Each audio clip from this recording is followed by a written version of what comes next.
Magandang araw mga bata! Handa na ba kayong matuto? Kung ganon, tara na! Revised K-12 Curriculum, Araling Panlipunan 4, Term 1, Week 1. Ang Heograpiya ng Pilipinas. Paggamit ng mapa at globo. Tiyak at relatibong lokasyon. Para sa ating kasanayan ngayong araw, natutukoy ang kinalalagyan ng Pilipinas gamit ang tiyak at relatibong lokasyon. At sa ating mga tiyak na layunin, nakikilala ang globo bilang modelo o representasyon ng mundo.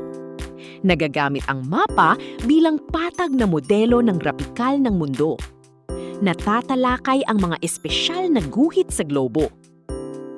Mga bata, mahalaga bang malaman ang tiyak na kinaroroonan ng isang lugar? Sa pagbibigay ng tiyak na kinaroroonan ng lugar, kailangan ay kabisado natin ang mga pangunahin at pangalawang direksyon. Ano sa tingin ninyong ginagamit nating bagay sa pagtukoy ng lokasyon ng isang lugar? Mahusay! At para sa ating unang gawain, punan ng mga direksyon sa bawat bahagi ang kompas.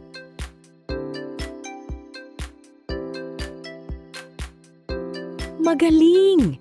Ito ay binubuo ng mga pangunahin at pangalawang direksyon gaya ng mga sumusunod.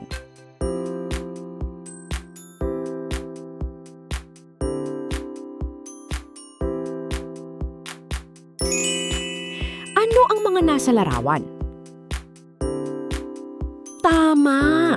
Mapa at globo. Bakit mahalaga ang paggamit nito? Saan kadalasang ginagamit ang mga ito? Alam ba ninyo kung paano gamitin ito sa pagtukoy ng lokasyon? Ano ang globo? Ang globo ay isang modelo ng mundo na bilog at nagpapakita ng eksaktong hugis ng mundo. Ipinapakita rin ito ang mga kontinente, karagatan, at iba pang mga bahagi ng mundo sa kanilang tamang proporsyon at posisyon. Nagpapakita ng hugis ng ating planeta na oblate spheroid. Ano naman ang mapa? Ang mapa ay patag na paglalarawan ng mundo o isang lugar na ipapakita sa mapa ang mga kalupaan, katubigan at hangganan ng isang lugar. Kadalasan itong nakaguhit o nakaimprenta sa papel. Mas madali itong dalhin kahit saan at mas detalyado nitong naipapakita ang mga hangganan, kalupaan at katubigan ng isang maliit na komunidad o bansa. Ang mapa ay isang patag na representasyon ng isang lugar. Ipinapakita nito ang iba't ibang impormasyon tulad ng mga kalsada, anyong lupa, anyong tubig at mga hangganan. Para sa ating gawain, ano sa tingin ninyo ang pagkakaiba ng globo sa mapa? Ilista ang mga pagkakaiba sa pamamagitan ng Venn diagram.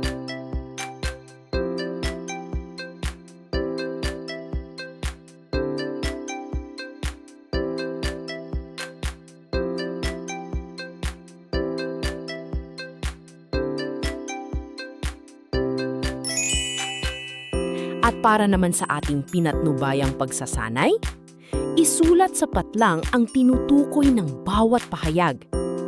Isa, ano ang hugis ng ating mundo? Dalawa, ito ang ginagamit na modelo ng mundo. Number 3, ito ay patag na paglalarawan ng mundo. Number 4, anong mga impormasyon ang ipinapakita sa globo? Number 5, anong mga impormasyon ang ipinapakita sa mapa?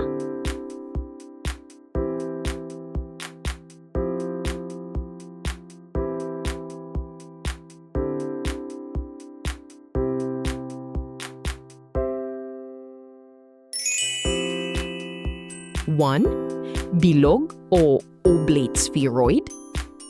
2, globo. 3. Mapa. 4. Mga kontinente, karagatan at iba pang bahagi ng mundo sa kanilang tamang proporsyon at posisyon. 5. Mga kalsada, anyong lupa, anyong tubig at mga hangganan. Mahusay mga bata! At para sa ating takdang aralin, tukuyin ang mga bahagi ng globo at mga kahulugan nito. Mag-aral ng mabuti mga bata. Hanggang sa muli, paalam!